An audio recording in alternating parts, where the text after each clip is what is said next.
Talk Health, brought to you by Lufat Tablet and Suspension. It's an anti-malarial medicine which is good for dealing with malaria, taken after a fatty meal for 3 days for effective results. It's a brand of anti-malarial you can trust from the market leaders. Tobinco, who won Product of the Year at the Ghana Farmer Awards 2021 with this particular product, Lufat Tablet and Suspension. So let's talk about breast milk. It's supposed to be the best form of nutrition for every baby. But how do you get babies off? I mean, they say too much of a good thing can be bad for you. How do you get the baby to stop drinking breast milk and start dealing with cocoa and kacha and cochlear and all those things that Ghanaian babies tend to eat when they are no longer able to go near the breast? We have CEO of Baby, Child and Co. and pediatrician at the Konewu Teaching Hospital, Dr. Seiram Wadri. Morning. Good morning. Afon. Very good. Good to have you here. So, first of all, before we even talk about weaning the baby and the baby off breast milk, what exactly is breast milk made of? Breast milk is a balanced meal. It has everything that a baby needs from birth until the baby is 6 months old. The greater composition is water. So more than 90% of breast milk is water. And then you have your carbohydrates.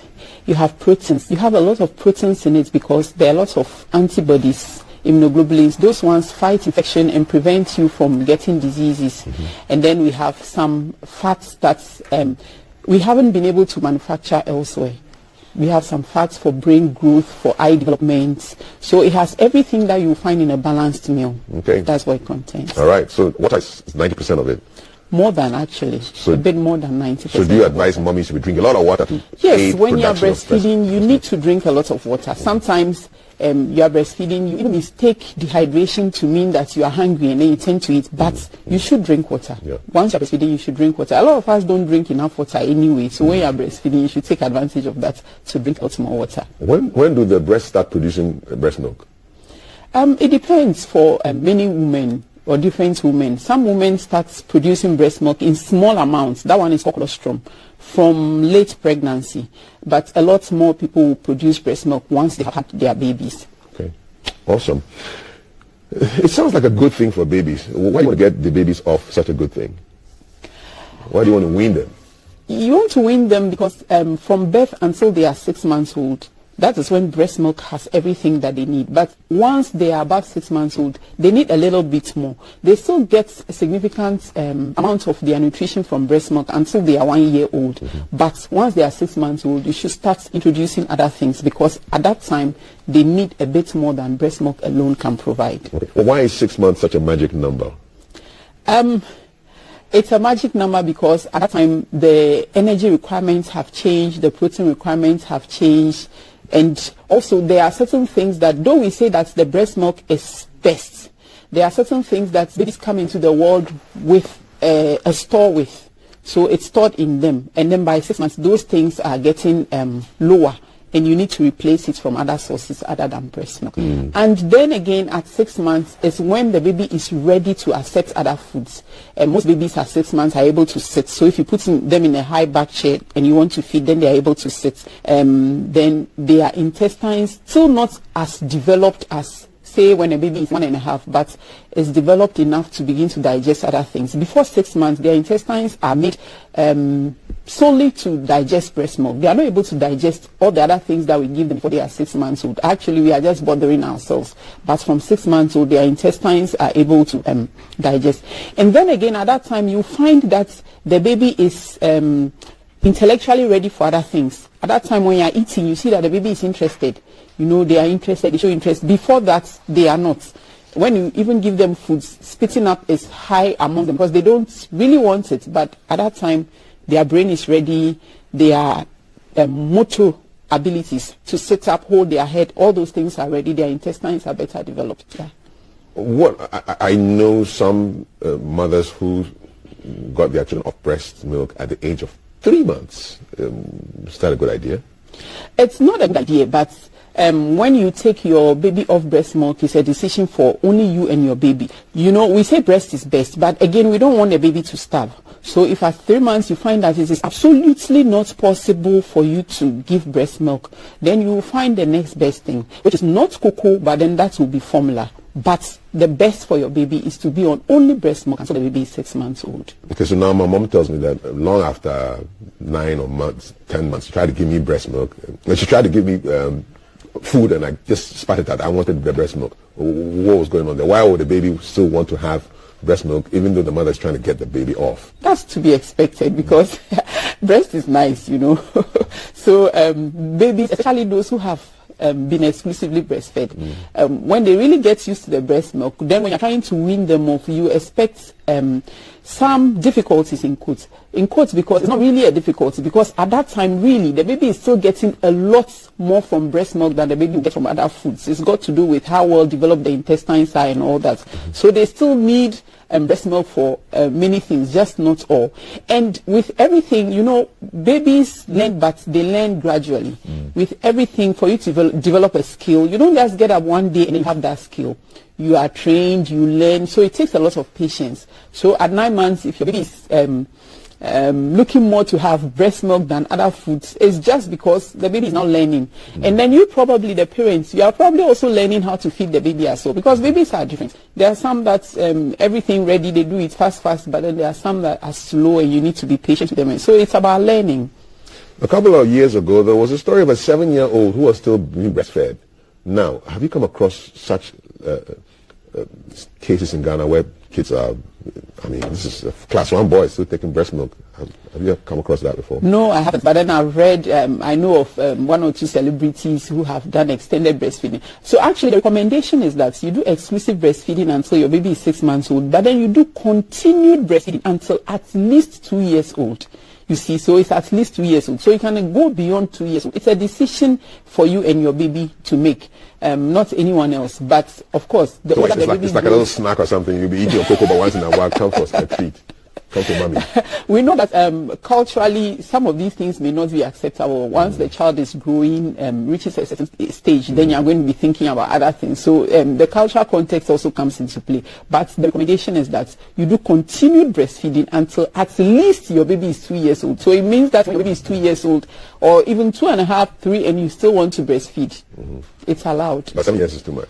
I haven't said. I just said that culturally. I mean, is it too much? 7-year-old. I mean, mommy came to your clinic. There's no cutoff. My class 1 boy is still drinking. At 7 years, the baby is not going to be getting any nutrition from breast milk. So it's more of I don't know, a bonding activity, a baby realization, something. But at 7 months, the baby is not going to be getting, or the child at that time is not going to be getting. Some babies are chilling. I mean, at some you are just drinking milk for relaxation.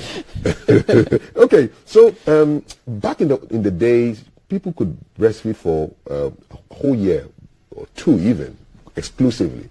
Was that good? I don't know about this, because what I think is that our breastfeeding rates were higher in the past, but not necessarily our exclusive breastfeeding rates. Because in the past, women tended to add on other things. Though they breastfed, they tended to add on other things very quickly. So I don't really know about that. So I know that a few years back, our exclusive breastfeeding rates were higher. Now it's not. It's in the around 45%. What do you think is going on? What is accounting for the drop? I think that's our work spaces are responsible for some of it, because as more women go into the workspace, it becomes very difficult to do exclusive breastfeeding. I mean, I don't know about GBC, but can women bring their babies here and breastfeed? And where I work too, you can't do that. So it becomes a problem.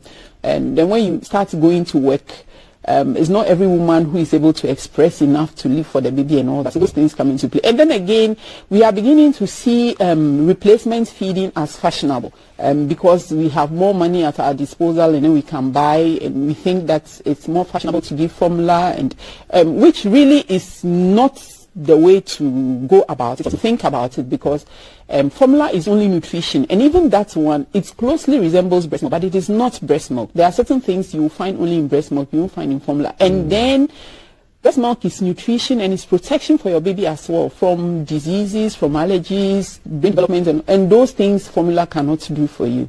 Okay. So there are many factors responsible for it, but it's a worrying trend. Those who are in that space are very worried that we are not doing exclusive breastfeeding. Okay. In case you joined us, we're looking at weaning tips for breastfeeding moms. My guest is Dr. Sarah Modri. She's a pediatrician at Kolebu Teaching Hospital and CEO of Baby Child & Co. You can find them on Facebook and Instagram. If you have any questions on weaning, breastfeeding, breast milk, send us those questions now. This is a free consultation, okay, on national television. 055-556-1034. 055-556-1034. Any tips you can give moms who want to make that transition from breastfeeding to weaning, getting the child off and introducing some new chew into the baby system? You need to be patient, especially if you have done exclusive breastfeeding. Your baby is used to breast milk. So, like I said, it's a new skill that the baby will learn. So you need to be patient. You don't expect that they will take everything you are offering in a day. And then you start gradually.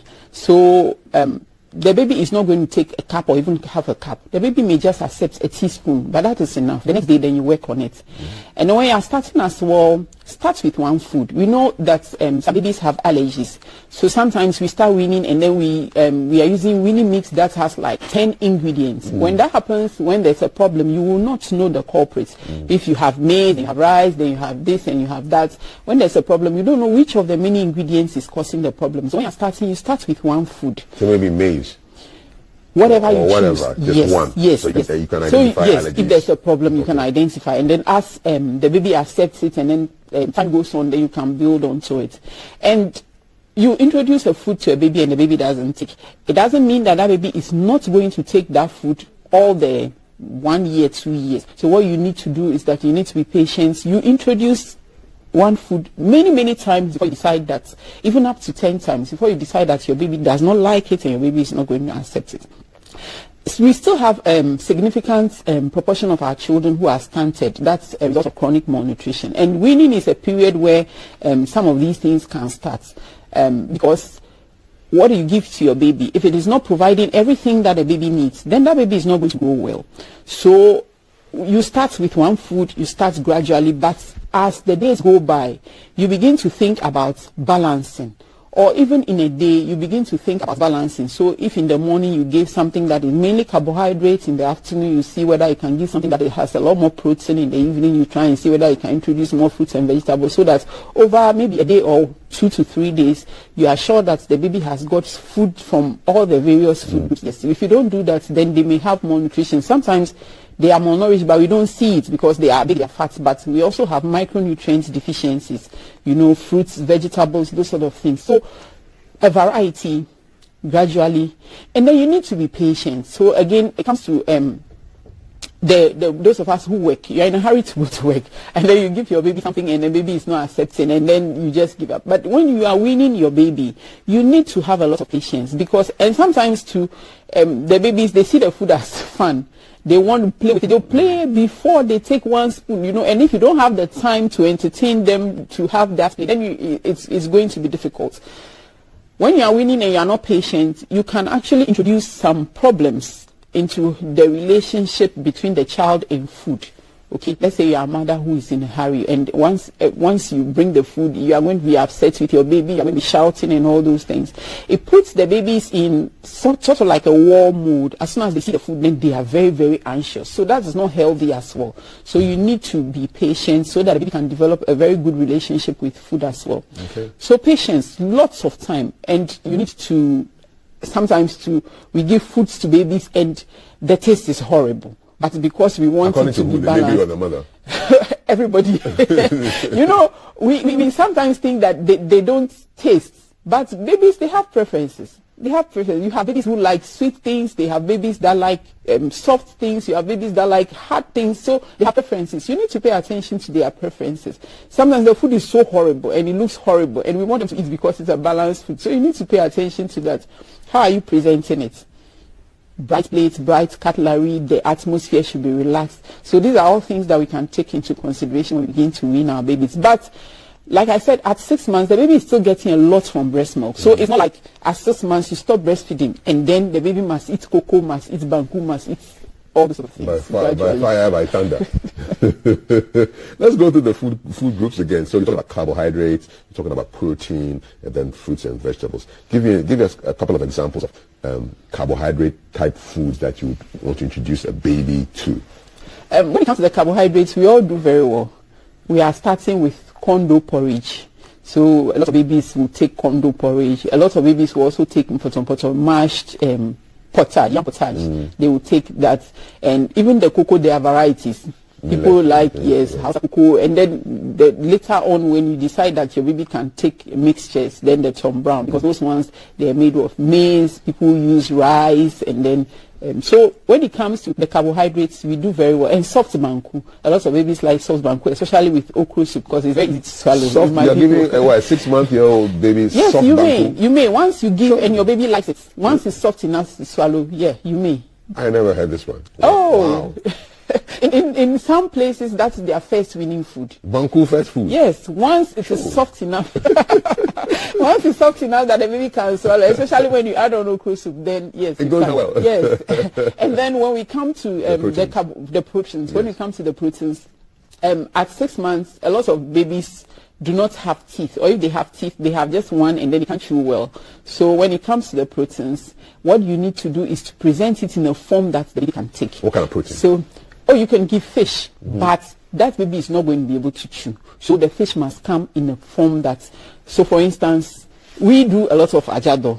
You pound it. That is the dried, smoked small fish. You pound it, then it's powder. So you mix it with whatever food you are giving. You can actually mix it with your cocoa, or you can put it in soup for the baby. If you've made like a fish powder. Yes. Yes, okay. And even your tuna, those ones, you can mash them or blend them and mix with whatever it is you are giving to the baby. You can blend chicken for the baby. You can blend beef, whatever meat that you blended beef. Yes, you can blend it because you want to give it to them, but you want to give it in a form that they will accept. Since the babies are chilling. Blended chicken, blended beef. It's good to be a baby. So you can do that. Egg. People add egg even to the cocoa. So when you make the cocoa, then you stand it down, you let it cool, you beat your egg, you mix it off the fire, you bring it to the fire, and then you cook it again. So you can mix egg with your cocoa. You can boil the egg and mix it with whatever. If you are giving maybe very soft rice, you can mix it with it. So you can give eggs as well to your baby. Now, when it comes to the oils, you can give whatever you are giving. Again, if it is Tom Brown, sometimes you can introduce things like groundnuts into the Tom Brown or groundnut paste. Groundnut paste will give you oils, it will give you some proteins as well. So you can mix the baby's cocoa with groundnut paste. You know, the thing is that some of the mixtures are not acceptable to the babies or the child. So it depends on your particular child. If you have a child who likes groundnut paste, yes, then you can go ahead. But if you do it and your child doesn't like it, do something else. Later on, you try it. All right. Then, How about fruits and vegetables? Yes, fruits and vegetables. Babies like banana. So some people can actually mash the banana, mix it with some milk, and give to the baby. Wow. Yes, I have I had this baby who liked blended apples. I did it once and the baby liked it, and then he said yes. So you can do that as well. And then mango is when it's very soft and when it's in season. You know, when it comes to fruits and vegetables, the thing is that you don't need to go exotic, and because these things are seasonal, so whatever is in season, then you can just put it in a form that the baby will accept. For instance, you don't expect your baby to be eating chunks of mango, you know, so it's soft, you blend it, you put it in a form that the baby can accept. If it's watermelon season, then you can look at that. If it's mango season, but you don't need to go and buy maybe apple, or you're always buying carrots. No, whatever is seasonal. We have a lot of vegetables in our environment. We have okra, we have kontomire, we have boko, you know, all those sort of things can be used to, you don't know. No, I had it in a song, boko. I didn't know it was a vegetable. I see. Ama, Messi. These babies are eating better than us, man. These babies are mashing eggs and putting it into cocoa and things. They're eating very well. Couple of questions before we wrap it up. 05556-1034. This is Breakfast for Babies. Get your baby to watch the show, okay? Right now. Put the baby in front of the show to watch. We're teaching them good diet. Good morning, Kath. I want to ask, What if the baby rejects the breast milk from day one? And what causes that? Rejoice. Watching us, that was me. So, no, that wasn't me. I like the breast milk. If the baby rejects the breast milk, what happens from day one? So sometimes when a parent says that the baby has rejected the breast milk, you really need to go into it and understand what day one means. Yes, because most babies, when they are given breast milk, will accept it. The problem happens when usually the mother has this feeling that they're not producing breast milk right from the start, and then they give other things to the baby before they present the breast milk. For instance, if you take formula is sweeter than breast milk. So there are some babies that when you give them formula for a day or two, and then you now give breast milk, they won't take. And also, sucking breast milk is hard work. It's easier for them to take formula. So this is something hard work for who? The baby or the yes, it is hard work for the baby. I mean both, but it's hard work for the baby. Yeah. So if you give something to me that is sweeter and I don't suffer before I get it into my mouth, and then you now come and give something that is less sweet, and I have to. So you really need to try and understand what they mean by day one, because if the baby has not been exposed to anything else, I don't see them rejecting breast milk. Awesome. More comments. This is from Mercy Asiedua, and she's talking about working women are mostly unable to exclusively breastfeed because after 3 months you're supposed to have to go back to work. We were excited when the First Lady spoke about extending the maternity leave to 6 months. We don't know what actually happened to that. Nurses who are promoters of exclusive breastfeeding themselves have a challenge with it. Our leaders and women in positions should help. The importance of exclusive breastfeeding is really, really crucial. Thank you for that. More comments 0555561034 before we wrap it up. In the north, people start giving their babies tememe. I'm sure it's some kind of. Let me know what tememe is. I don't know what you know what tememe is. Never heard it. Please let us know what tememe is. Kafu didn't stay in the village. No, I didn't grow up in the village. I'm like a homeboy, kind of a city boy. Lawrence inside Taifa. It says, Mr. Kafu wishes to become a baby again so that I can enjoy. You're By the way, thanks for your good work. God bless you, Lawrence inside Taifa. Couple of quick questions to go. So, how can mothers care for their breasts when weaning starts? Is there any special breast boob tips you can give mummies?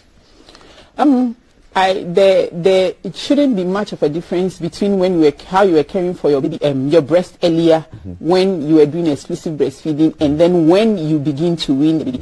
The only difference is that if your body is used to producing a particular amount of breast milk, and then drastically you don't make the baby take away that breast milk, you can get an engorged breast. So if every day your baby was taking in total maybe X liters of breast milk, and then you reduce it to say X -5, then you are going to get engorged breast, and that can be really painful. Full and painful. Yes, very full, very painful. It can get infected actually if you don't do anything about the engorgement for a long time. Yes. So we talk about starting work. It wouldn't be a good idea to make this transition very sharp. So it needs to be gradual. If not, you are going to end up with engorgement. But even so, if you are unable to feed the baby and you are producing still a lot more breast milk, you can express the milk. If you don't have a baby to take it, yes, keep it somewhere, or you can even throw it away if you are just thinking about it. But yes, it is. But with time, when you reduce it gradually, then it doesn't get painful. But when you stop all at once, then you're going to have those problems. Last, we don't have much time. Mothers who prefer to buy cooked food from outside the home to feed their babies. What's your view on that? It's a problem because the hygiene of the food is very important, and then the ingredients. There are certain things that we don't want to expose our babies to very much. We don't want them to take a lot of preservatives, and we don't want them to take things like monosodium glutamate, all those things. So when you cook at home, then you know what is inside, and the hygiene, of course, really important. Yeah. Last one. Mothers who put bitter stuff on their nipples to prevent the children from. No, don't do it. It's very traumatic to the babies. Don't do it. There's a way to make your baby or stop giving breast milk to your baby, but don't put it. Some mothers coming saying that they've been doing that. Yes, a lot of mothers do. What do they put in their nipples? People put. I don't know how cassava is called in English. Do you know what it is? It's some very bitter. It tastes like chloroquine. They put it on the breast, but don't do it. It's a very bad practice. And then they introduce their nipples to the baby and say, yes, and then, of course it's bitter. Then the baby doesn't. But it's so traumatic to the babies. If you want to imagine. It must be gradual. You can reduce it by 1 feed per day. 1 feed per day. Every week you are reducing the amount of breast milk. Please don't terrorize the baby. Sucking is already hard work. And then you're going to put something bitter on the nipples and traumatize this poor baby for life. Thank you so much. I have not been traumatized. I've been very much educated by these breast weaning tips. This has been our health segment brought to you by Lufat Anti-Malarial. My guest, Dr. Seyiram Wardui. She is the CEO of Baby Child & Co. on Facebook and on Instagram, and she's a pediatrician at Kolibu Teaching Hospital. Akpanao. Nice day. Thank you very much. Nice day. Was she complimenting me or was she just telling me a good day? Today I feel very naughty. And one person who is not